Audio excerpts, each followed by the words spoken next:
Welcome back. We're getting breaking news now that the President has indeed approved the appointment of Indu Malhotra to the Supreme Court. Meanwhile, Indra Jaising has mentioned the rejection of KM Joseph's name before the Supreme Court. These are the latest details we are getting, even as one name out of the two has now been ratified by the President. Politics continues and objections coming in to the rejection of Justice KM Joseph's name. My colleague Nalini my colleague Aishwarya Kapoor joining us over the phone line now. Aishwarya, what more details do we have of the objections that Indra Jaising is raising? Well, at this point of time, one thing is very clear, that the Chief Justice of India, Deepak Mishra, in front of which the Supreme Court Bar Association had brought in this complaint or this petition. Shivani, the Supreme Court Bar Association wanted an urgent filing of petition of the Supreme Court challenging the centre's decision to return the name of Uttarakhand Chief Justice KM Joseph, to which the Chief Justice had said it is unthinkable to stay a warrant. The Chief Justice of India, Deepak Mishra, has observed to a plea by the batch of advocates, and this including advocates to the likes of C.U. Singh, Indra Jaising and Shyam Diwan. These were those lawyers who had put in a petition in front of the bench of the Chief Justice of India regarding the government of India segregating between two rather senior individuals, two legal luminaries, to be elevated as Supreme Court judges. So very clearly, the Chief Justice of India says it is unthinkable, it is unimaginable for him to stay a warrant. So very clearly, in somewhere or the other, the Chief Justice of India has also said that the government has followed the procedure, because the counter coming in from the government sources, Shivani, was very clear that the government holds the right to reconsider.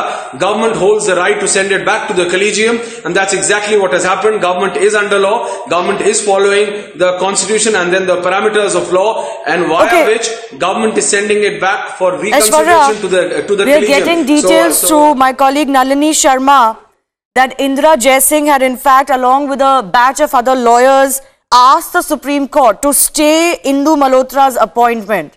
That is when KM Joseph's name also came up.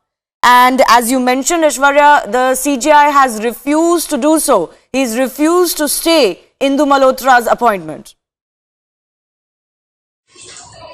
Well, that's right, because what happened just around a couple of hours prior, that the whole, that is the lawyers of the Supreme Court Bar Association wanted to file an immediate urgent petition in front of the bench of the Chief Justice of India regarding the centre's decision to return the name of the Uttarakhand Chief Justice KM Joseph, specifically, which was referred alongside with the name of Indu Malhotra as the Supreme Court judge.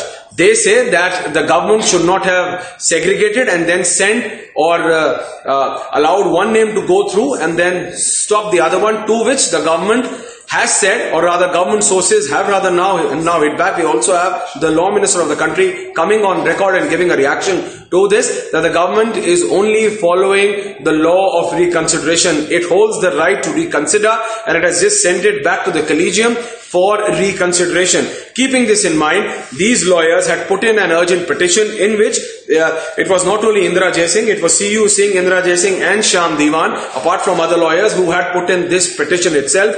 And after this petition being put in, it came up in front of the Chief Justice of India's bench, and as soon as that happened, the Chief Justice of India said that this is unimaginable, this is unthinkable to put a warrant to stop the elevation of a Supreme Court judge, and that's exactly what the Chief Justice of India said. And you've also got that notification now. It is official that Indu Malhotra is going to be a judge of Supreme Court of India with effect from the date of assumed charge of her office. So it's official now. And as far as the other consideration is considered, the government has made apparently very clear, Shivani, that it holds the right to reconsider. It holds the right to send it back to the collegium, and that's exactly what has happened. The government has sent it back for reconsideration, back to the collegium. There is no more politics to it.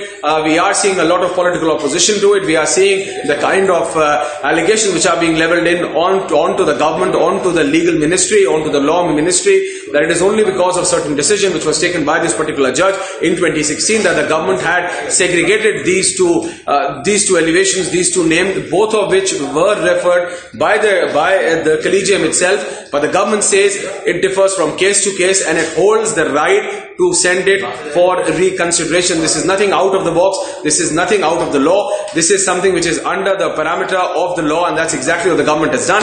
Government has just sent it back for reconsideration. Nothing more, nothing less. Shivani. What we're also learning from the Supreme Court right now is that there will be no urgent listing of this matter any further.